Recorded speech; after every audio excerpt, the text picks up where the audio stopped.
Krishna spoke Bhagavad Gita. He spoke it not in a library or in a university. He was not sitting in a nice armchair, but it was on the battlefield of Kurukshetra. So we are on the battlefield of life, and we're facing so many challenges. So today we'll be going out to distribute a few Bhagavad Gitas to the people.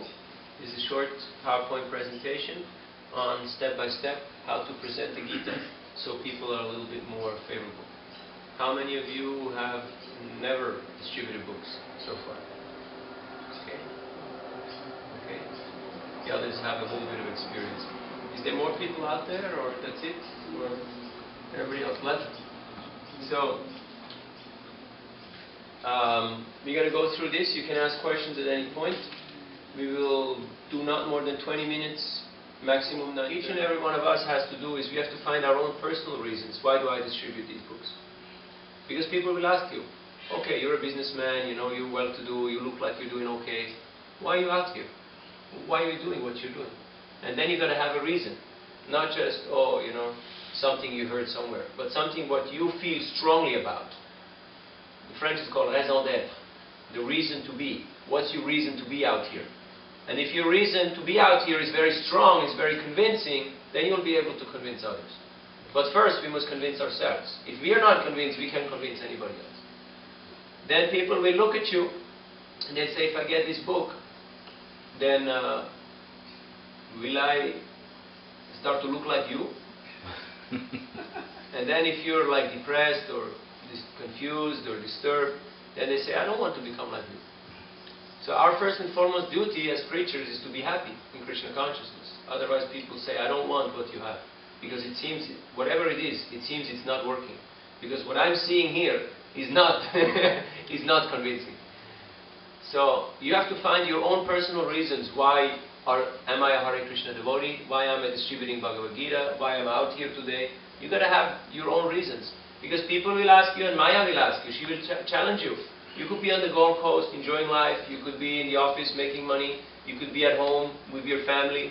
Why you're out here talking to people who are hostile, inimical, critical, you know, confused, like that?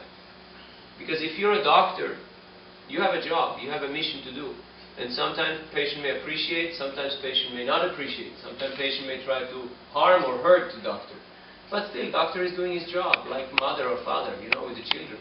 It's not that always they're appreciating, you know. Quite the contrary. So you have to continue doing your job. Even if they say, you know, I don't appreciate. So this presentation is called How to Sell a Gita on Its Own Merit. You can tell people, oh, we're coming from here and we're going over there and we're collecting money for the ants in Africa and for the starving elephants in Rajasthan. So give us some money. And people will give you some money and they will walk away with a book. But it's not the same thing. Because they will not be inspired to read, they will not be inspired to come. You know, it's just another charity thing. Like there is so many out there.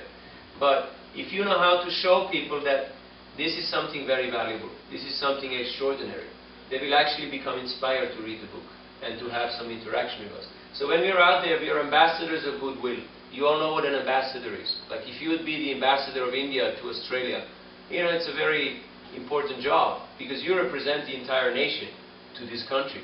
You're not just, you know, Prakash, you know, Chatterjee, or you are India for these people. So in the same way, for these people out there, we are Krishna, Prabhupada, ISKCON, Hare Krishna, Indian culture, everything. That's you. You're representing that. So that carries some responsibility.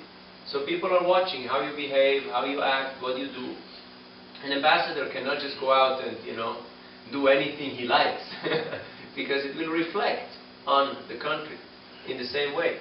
So we are representatives of Prabhupada. When we're going out, we're ambassadors of goodwill. We want to spread goodwill. Even if a person doesn't take, tell them, thank you for your valuable time. Thank you for looking at this. So you leave everybody with a good impression. People have different size of cup. Some have small, some have big. You try to pour some nectar into each and everybody's cup. Like that. So no matter what their capacity is. Some people only can take a friendly face and some nice words of encouragement. And they look at the book, they touch it, but they don't want to buy. Never mind. They will see the books again. Because we'll make sure that they will see the books again. And if they have one or two or three favorable impressions, at one point they have to take it. They'll be forced, they'll be impelled to take it. Like I know so many devotees, they didn't take the book the first time they came in contact with the devotees. It took some time for them to warm up. So we're starting on the presentation here. There is sufficient merit in our books that if you simply describe them sincerely to anyone, they will buy. That's what Srila Prabhupada said. So we need to know the art of presenting what's in the books. That means we have to read the books. Because people will ask you, what does it say there in the Gita? You know, that banyan tree, roots going up, branches down. You may say, no, this is not botany, you know, this is philosophy. No, but Krishna is talking about the banyan tree. So you have to know this. So we have to read the books ourselves. You might not know Sanskrit and grammar and details and this and that, but you have to know the concept, the idea, so that people will be convinced that you know. Now, when we approach people, the first thing is, what we do is we make eye contact. Like I'm looking at you. I'm making eye contact all the time to make sure that, you know, you're with me. Work with me, people, you know. You have to make the connection with the people. Then the second thing you do is you greet them. Hey, hi, how are you doing? Then you move towards them. Now if you go door to door, the people are not running away. They're already there. They're very comfortable. That's nice. So, then what do you say? The first thing I say is, hello, do you live here? And although it seems very simple, right? But it's very profound. Because the person will answer with yes. Most likely. 95% of the time. Yes, I do live here. And it's very important to get a favorable response from a person. You don't immediately start speaking about whatever you want to speak. But you ask people questions. And not closed-ended questions which they'll answer with. Because if you get 3 times no in a row, you believe in God? No. You want to buy this book? No. You know? But open-ended questions. Like, how is it going? You can't say yes or no. Now, if you ask, do you live here? You could say no, but it doesn't really matter because most people will say yes. And then I say, oh, wonderful, very nice. So let me show you one of these. We're showing these or presenting these to all the nice people who live here in the area, in the neighborhood. And then, boom, the book goes into their hand. Always give the book in the hand of the person. Don't keep the book. The book wants to go to that person, so you have to give it. Because, you know, the hand wants to take things. But if you keep it, then it will stay with you. But if you give it, they will become attached, and they will want to have it. So you put the book into their hand, and then what I tell them is, books on meditation and yoga teaches you how to get free from stress. Have you heard of stress before? And everybody says yes. And then I say, really? But you look very peaceful. What is your secret? So I ask them a question. And then they say either, oh, I'm walking with my dog, or I'm a very nice person, or I do some meditation or something. But I get them to talk a little bit. It's very important.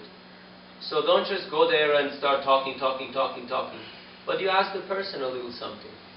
And you respond to that. Much more powerful. Because they feel like they're part of the interaction. So then, I put the book in their hand. I say the thing about stress. And then I say, this book teaches you how to do meditation and yoga, how to get free from stress, because it's a very stressful world these days, right? And people are like, tell me about it, my job, my life, my family, everything. It's like, stress is my middle name. So then you flip the book around. You turn it to the back. And you use a few names. You say, Thoreau, Emerson, Gandhi, Dr. Martin Luther King Jr., they all read this book. And you might have heard of some of them, they were also in some stressful situations,